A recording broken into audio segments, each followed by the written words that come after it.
Les potins de la comète. I am tout excité les amis because ça a l'air d'être une semaine de dingue qui arrive, qui se profile. J'espère que vous allez bien. Et je vois quand même que avec ce Mars en bélier, là depuis que Mars est entré en bélier, franchement, on commence à retrouver l'envie. L'envie d'avoir envie, comme disait Johnny. L'envie et puis l'énergie qui revient. Quelquefois trop pour ma part la nuit. Et on va voir que ça ne va pas s'arranger. Quoi d'autre? Alors déjà moi c'est Christine, Christine Calvé, pour les personnes qui arrivent sur la chaîne. Christine Calvé, thérapeute et astrologue. Donc je voulais vous dire aussi, j'ai posté 3 vidéos. J'ai bien bossé quand même sur le transit de Jupiter. J'allais dire Vénus. Jupiter en Gémeaux, les amis. Donc, une première vidéo qui est assez longue, que j'ai fait toute seule, comme une grande, pour parler un petit peu de tout ce qui se passe. Bon, écoutez-la, vous verrez bien.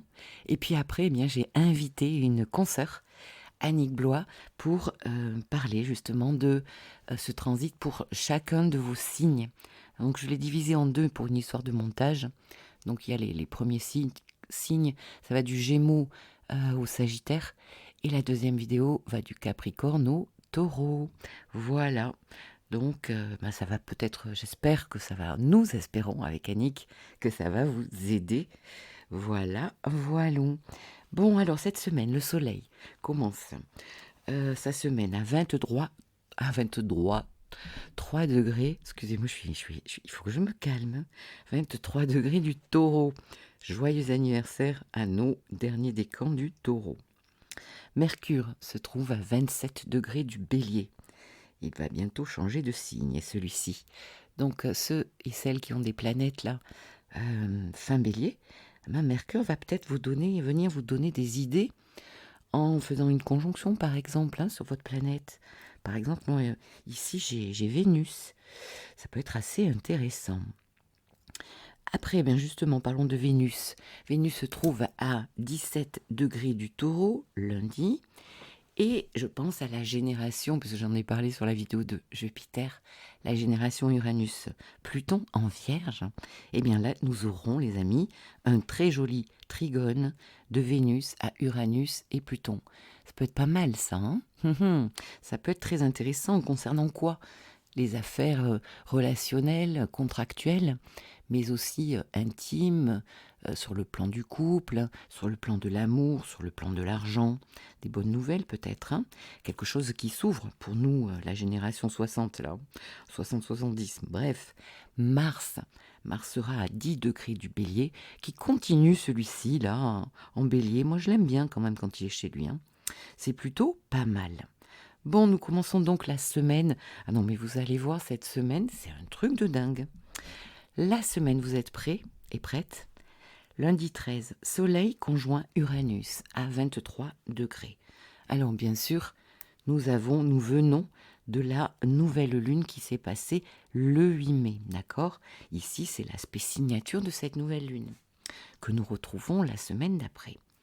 Alors, le Soleil vient donc énergiser encore un peu plus, comme si celui-ci en avait besoin. Et là, je parle d'Uranus, bien sûr, parce que déjà, Uranus, il est branché sur 320 volts, ok? Donc, j'ai pensé d'ailleurs, je passe du coq à l'âne, c'est la journée. Il n'y a pas d'air dans cette semaine dans le thème, toujours, on manquait d'air. Bientôt, on va avoir de l'air, puisque le soleil va passer en Gémeaux dès le lundi 20 mai. Mais en attendant, en fait, quand je regarde la carte, c'est pas un sentiment de manque d'air, parce que je crois que les conjonctions qui vont se faire cette semaine à Uranus, il va y en avoir deux très importantes, notamment ici le Soleil. Eh bien, quand même, on est dans quelque chose de très aérien, quoi, de vouloir se libérer. Donc, pour moi, il y a comme un sentiment d'air. Bon, bref. Donc, il vient énergiser Uranus, peut-être un éveil, un réveil, en tout cas de l'excitation, un besoin de se libérer, les amis, de l'inattendu. Nous avons parlé de cette nouvelle lune conjointe à Uranus, Jupiter et Vénus, dans l'inattendu, hein, dans tout ce taureau. Donc ici, eh bien, ça peut venir s'allumer. Je pense notamment à des commentaires. Christine, il y avait du taureau, mais oui, j'ai eu Jupiter en taureau, je suis taureau, il s'est rien passé. Oui, il s'est rien passé, ok, bien sûr, ça peut, sauf qu'il y a un moment donné où justement, il va y avoir un transit qui va venir réveiller d'autres transits. Et c'est là où ça va se passer. Oui, notamment, je pense à une personne qui avait justement, je crois, un soleil à 21 degrés du taureau. Donc c'est là où s'est passé la conjonction Jupiter-Uranus. Christine, il ne s'est rien passé. Mais attendez, c'est un cycle de 14 ans. Donc, il faut attendre aussi que les transits viennent réveiller. Bref, donc ici, eh bien, Soleil conjoint Uranus, je fais ce que je veux, nanana. Revirement de situation bien possible. Hein. Des changements heureux aussi possibles. Hein. Sur un plan un petit peu plus bas en énergie, hein, vécu plus douloureusement, il va y avoir justement beaucoup d'excitation, un sommeil difficile, quoi qu'il en soit, en plus ou en moins, il y aura un sommeil difficile. Parce qu'ici, on est un petit peu en éveil, quoi. Hein. On est excité de toute cette nouveauté qu'on sent venir ou qui est déjà là, en fait. Le risque ici, ça serait d'aller trop vite. Attention, ça serait aussi, en allant trop vite, de se faire mal. Et attention, bien sûr, aux accidents. Ce même lundi, nous avons Vénus, qui est en taureau, qui est sextile à Saturne. Rappelez-vous, pareil, la nouvelle lune, nous avions tout cet amas, et Vénus en faisait partie, un petit peu plus éloigné, mais bon, elle n'était pas très loin. Et ici, c'est vraiment l'aspect exact. À 17 degrés taureau, Vénus, et 17 degrés poisson pour Saturne. Ici, on a l'eau et la terre. Il y a beaucoup d'intuition, mais aussi de matérialité. Ce sont deux éléments, bien sûr, qui s'entendent bien. J'ai comme une image ici d'avoir les mains dans la glaise, hein, sur un tour, là, et fabriquer un objet de ses mains avec toute la volupté, la douceur, la sensualité qui peut se passer justement quand on touche cette douceur de la terre. Hein. Bon, bref. Et donc, ici, beaucoup de créativité. On crée sa vie, en fait. Avec Saturne, il peut y avoir un investissement, des responsabilités. Dans quoi? Dans les domaines de l'amour, dans les domaines contractuels, mais aussi d'argent. On construit ici, puisque Vénus est en taureau. Ça apporte aussi avec Saturne beaucoup plus de sagesse. Donc là, c'est un aspect très constructif en fait. Alors, ça va nous faire du bien cet aspect parce que Soleil-Uranus, c'est un peu je pète un plomb, hein, c'est bien possible. Et Vénus sextile Saturne, eh bien, ça va nous poser. Alors, quoi d'autre au menu cette semaine? Mercredi 15, nous allons parler de Mercure, la planète de la communication, de nos pensées, de nos déplacements. De la manière dont nous pensons, nos schémas récurrents, nos comportements, hein, des fois un peu relous, disons-le. Allez, relous, pourquoi? Parce qu'il y a des croyances, on a l'habitude de fonctionner comme ça. En fait, depuis des années, A plus B, c'est égal à E. Eh ben non, A plus B, ça peut être égal aussi à C ou à Y. Bref. Donc ici, Mercure en taureau, et ce jusqu'au 3 juin, donc du 15 mai au 3 juin. Mercure est en signe de terre. Il faut aussi regarder que nous sortons de la rétrogradation de Mercure en bélier. Alors, on s'est certes ouvert, et c'était très bien, pendant que Mercure était droit, là, en bélier, à des manières de penser inconnues, à des idées nouvelles. Pourquoi pas penser à ci, à ça? Ah ben tiens, je pourrais m'ouvrir à ça. Ok, sauf que Mercure a rétrogradé dans ce signe. D'ailleurs, il s'est conjoint au nœud nord, il s'est conjoint 3 fois à Chiron. Donc on voit bien ici qu'on cherchait une guérison avec Chiron, et puis aussi une manière d'accéder quelque part à ce nœud nord-là, à cette nouvelle voie que nous sentons devoir prendre. Donc ce Mercure Bélier, il a été hyper important. Il y a donc des idées nouvelles, il est temps ici, maintenant, de commencer à ancrer nos pensées, puisque nous allons avoir ce Mercure en taureau. Donc ici, il est question de se calmer déjà, les amis. De se calmer parce que Mercure en Bélier, c'est un peu tout feu, tout flamme. Ça commence plein de choses, mais encore faut-il les développer. Et c'est le Taureau qui nous permet de développer et d'être bien dans le concret. Le Taureau est plus lent, le Taureau est plus sécuritaire, il est aussi persévérant et il a de l'endurance. Donc c'est quand même un joli programme, je trouve. Alors, qui va bien prendre ce transit de Mercure en Taureau? Eh bien, certains taureaux, bien sûr, ça va les aider à aller dans la compréhension de certaines choses. Et puis, bien sûr, les signes d'eau et de terre, donc les Vierges, les Capricornes, les Cancers et les Poissons. Au carré en opposition, eh bien, nous avons les Scorpions, les Lions, les Verseaux et certains Taureaux. Bon, ça peut être au carré en opposition des nouvelles, hein, des nouvelles qui viennent à nous. Je dis nous parce que je suis ascendant Lion. Des nouvelles qui vont nous causer quelques difficultés, certains retards, là, des choses à régler par rapport peut-être à la rétrogradation qui a eu lieu en Bélier. Donc regardez, la maison Bélier parle de quel domaine de vie. Et maintenant, eh ben, il est temps de régler ça peut-être dans le Taureau. N'oublions pas d'autres signes, sinon on va m'en vouloir. Les Balances et les Sagittaires sont au quinconce du Taureau. Donc là, c'est un aspect d'avoir à améliorer, une obligation de faire quelque chose, les Sagittaires et les Balances. Et puis pour les Béliers et les Gémeaux, ça va être plus neutre puisque c'est la maison avant et la maison après. Sur un aspect un petit peu plus dissonant, ce Mercure en Taureau, c'est lourd le Taureau aussi, donc ça peut s'embourber dans un truc, dans un non-choix par exemple, avoir peur, ne pas y aller. On sait que on a des choses à faire, on sait que on a eu des bonnes idées, mais encore faut-il les expérimenter en fait, hein. Donc on peut être dans une espèce de repos du guerrier là. Mercure était en guerrier, en Bélier, et là en Taureau, on peut s'enquister, s'encrouter et brancher peut-être Netflix, why not? Alors justement, vendredi 17, les amis, Mercure en entrant en Taureau va passer par un carré à Pluton.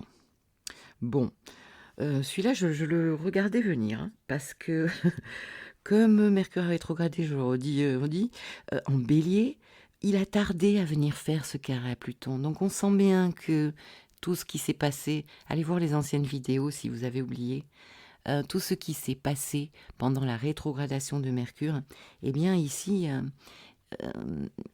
ça va passer par le filtre de Pluton. Il se passe un truc, et c'est quand même assez fort. Vous savez bien que les carrés à Pluton sont des grands aspects de transformation. Donc ici, on dirait que Mercure a envie de mettre les pendules à l'heure. Oui, oui, oui. Les paroles, Mercure, la communication, peut être raide ici, hein, méchante, violente, manipulante.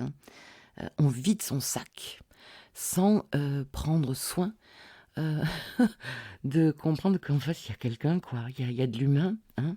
Donc on fait attention quand même, les gens, hein. C'est un petit peu le fameux quoi qu'il en coûte. On risque d'ailleurs d'avoir des nouvelles socialement un peu raides, hein. C'est le quoi qu'il en coûte. Quoi qu'il en coûte, tu feras comme je veux. Quoi qu'il en coûte, je vais un peu te manipuler, te mentir, pour arriver à mes fins. Pluton aussi, ça peut être un secret, avec Mercure qui se dévoile. Donc là, tout d'un coup, d'un seul, je vois rouge. Je vois rouge et ça commence à tourner dans ma tête. Ça peut devenir une obsession. Sur un plan plus négatif, il peut y avoir, bien sûr, des idées noires, des gens qui sont ici très déprimés. Ça va pas durer. C'est la mood, la team des gens qui vont mal. Pourtant, c'est une semaine qui va bouger, hein, qui va faire bouger dans les chaumières, qui est positive, je pense.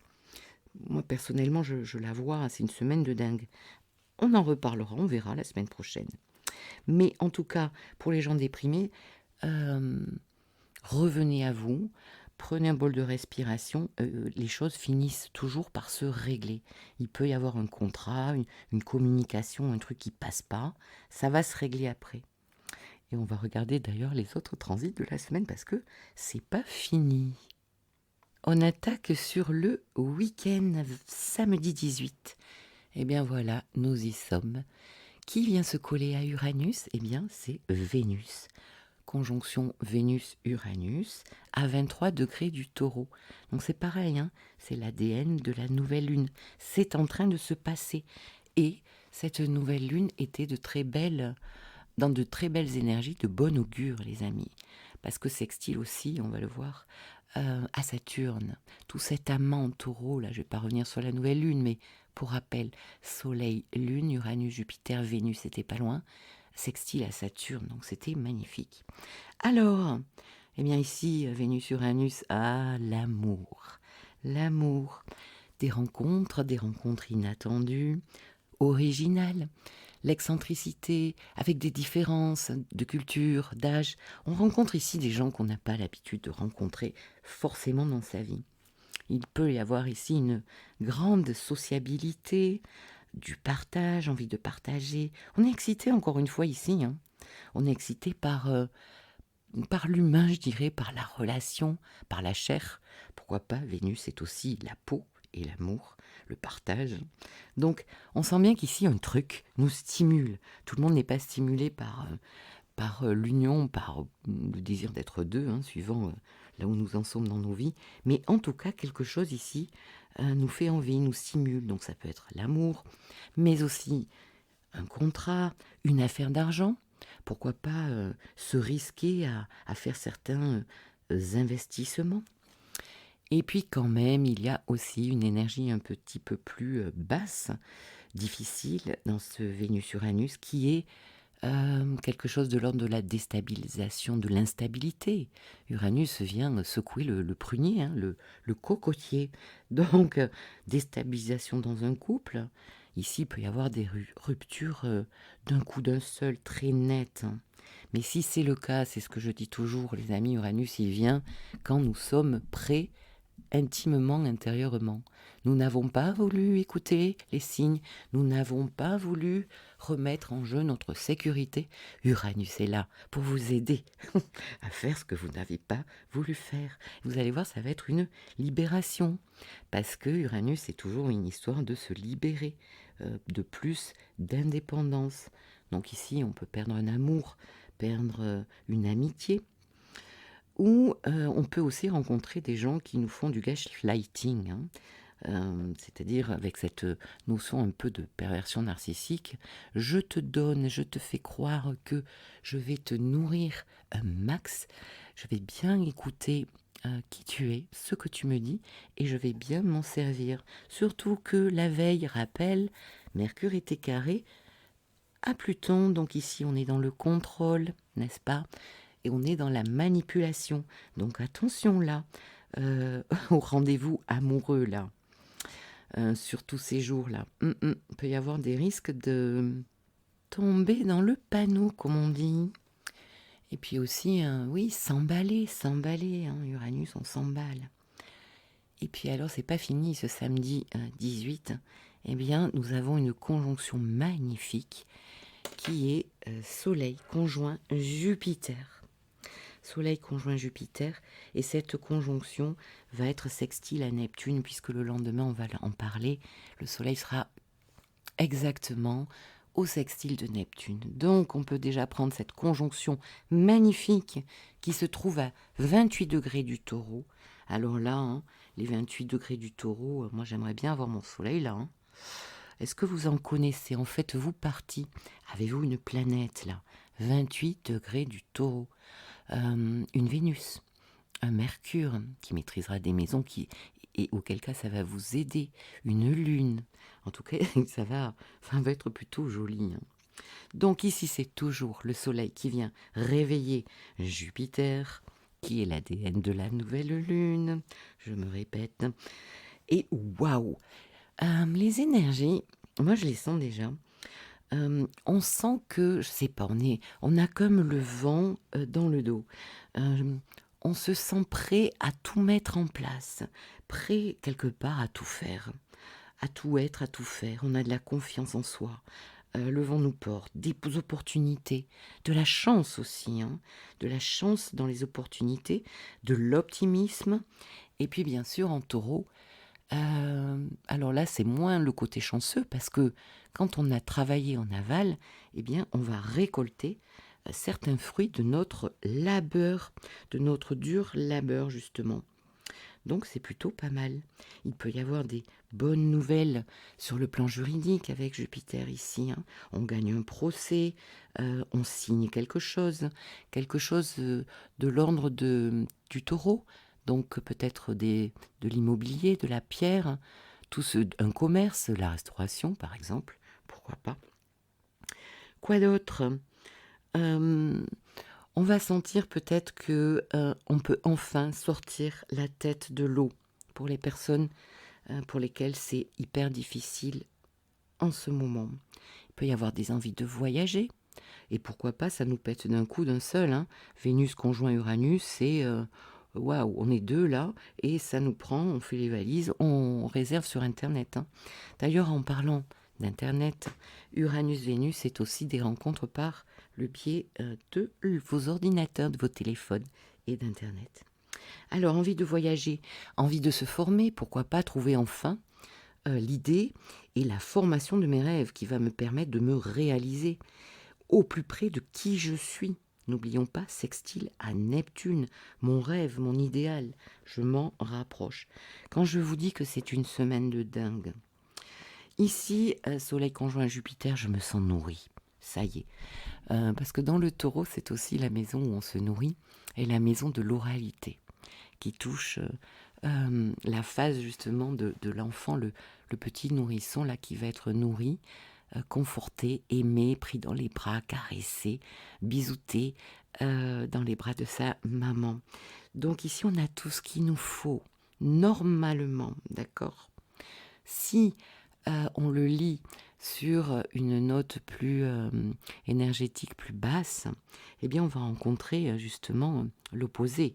C'est-à-dire il va y avoir des excès en tout genre avec Jupiter. Pourquoi? Pour combler, pour essayer de se nourrir, de remplir un vide, mais un vide quelquefois qui est insatiable, qu'on n'arrive pas à remplir. Donc ici, si c'est le cas, et d'ailleurs ça touche aussi à toutes les addictions, hein, alimentaires, mais aussi de tous ordres, d'amour, de médicaments, de drogue, etc.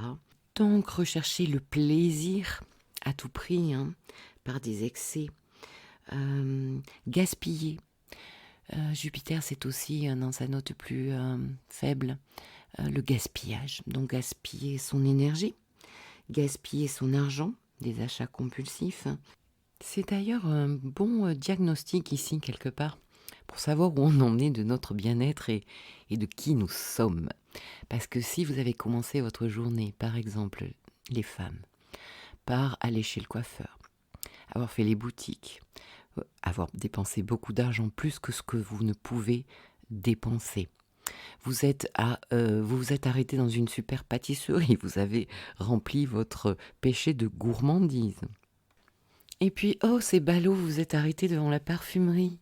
Vous êtes acheté la super crème que vous pensiez jamais vous acheter. Enfin bref, vous voyez l'ambiance.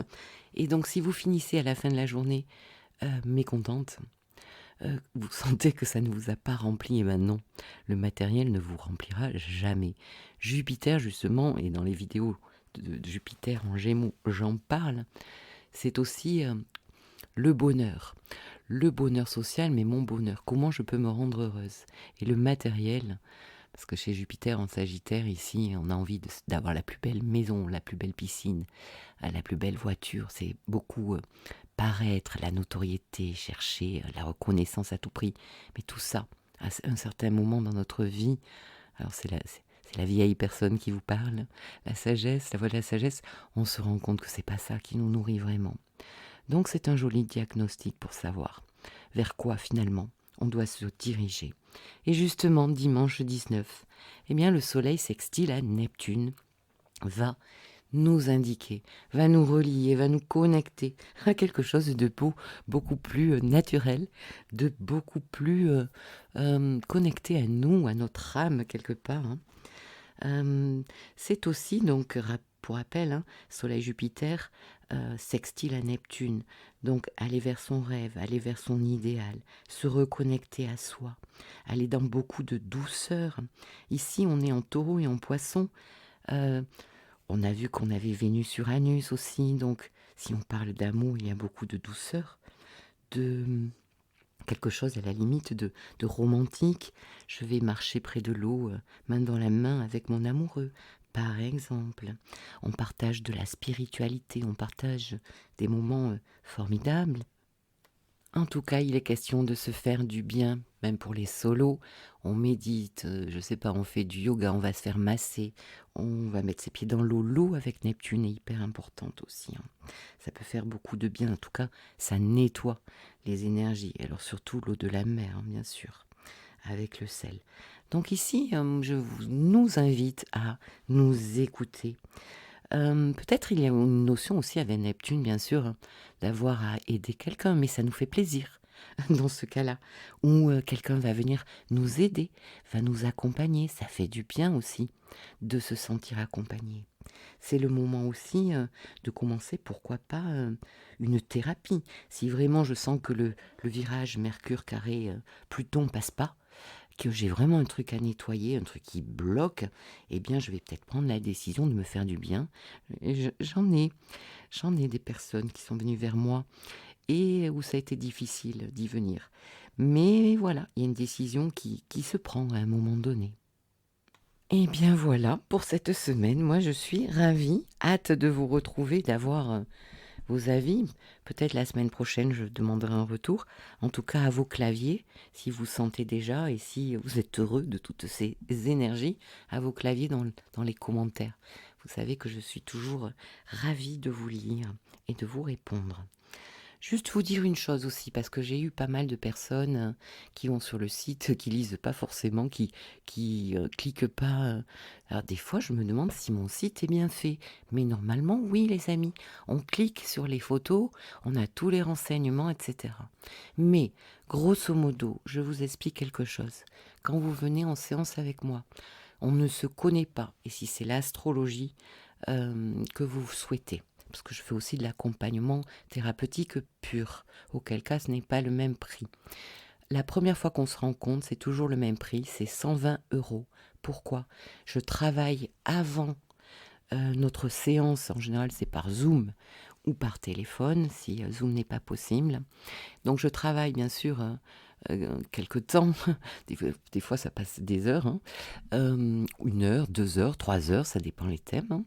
Et puis après, je vous reçois en consultation et là, pareil, ça va être entre 1 heure et 1 heure et demie.